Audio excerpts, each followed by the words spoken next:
Cette analyse révèle des signes d'euphorie extrême.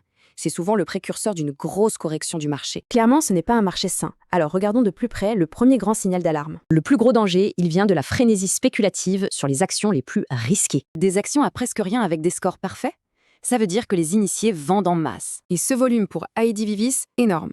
C'est un signe typique de manipulation de marché. Plusieurs actions qui grimpent de 40% en un jour, c'est juste impossible que ça dure. Si on met tout ça bout à bout, ça ressemble très fort à un pump and dump classique. Mais attention, il n'y a pas que les penny stocks. Même les gros noms du marché sont touchés. Tesla est clairement en surchauffe et son FNB à levier bat des records de volume.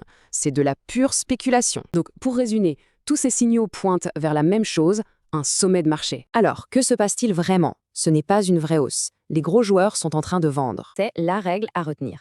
L'argent malin sort du jeu et vend à ceux qui ont peur de rater le train. Le constat est sans appel. L'objectif numéro 1, c'est de protéger son capital, pas de courir après les gains. Voilà le niveau de cash recommandé dans un portefeuille pour être prêt pour la suite. L'idée, c'est donc de basculer vers un portefeuille plus défensif et plus liquide pour traverser la tempête. Ok, passons au plan d'action.